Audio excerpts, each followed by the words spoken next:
Yung sa totoo po talaga, nung first game, parang kinakabahan talaga ako. Hinahype lang ako ng mga ate ko na parang kaya mo yan. Or hinahype po ako ni Casey, kinakausap niya ako sa gilid. Sinasabi niya sa akin na tingnan mo yung mga tao, pananood sila para sa UE at syempre nanood sila para sa iyo. Ikaw yung inaabangan nila. So kailangan mong ipakita kung ano talaga yung inaabangan nila. So ayun, pati po sila Doc, sila Coach Jerry po. Yung tiwala nila sa akin, parang nung una is kinakabahan talaga ako. So kinakausap lang talaga nila ako sa gilid na kailangan ko lang talaga ilaro ko ano man yung laro ko. And I will be fine. So ayun po. Kasi in this last few years sa UAP, parang may trend na bagong rookie, bagong pasok, grabe agad yung nilalaro. Yun nga, may tayong Bella Belen, may tayong Angel Canino. Siguro moving forward sa mga next few games, anong matchup na lang yung pinaka-excited ka na mangyari? Siguro po match up Lasal kasi we haven't played Lasal pa po kahit sa tune-up or kahit sa any preseason, hindi pa po namin sila nakakalaro. So yun po ata yung pinaka-excited ko na makalaro sila.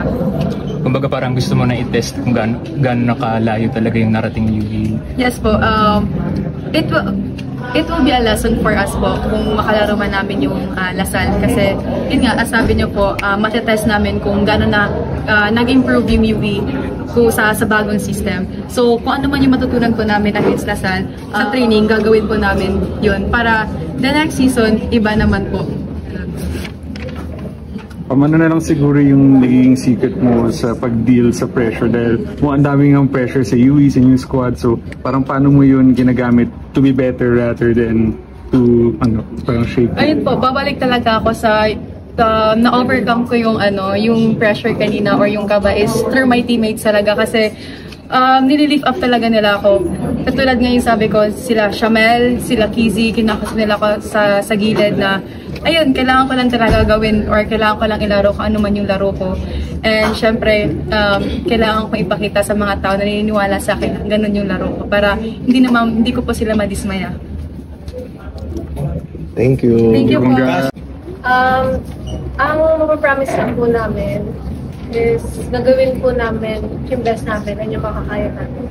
Kasi ako, nung simula ko nung nag-high school and eto na pumasok na ako sa college, parang yun nga po na hindi last, second to the last, gano'n. So ngayong bagong system, nagtitiwala kami sa progress and parang kino-continue namin yung sinasabi, naniniwala kami sa system.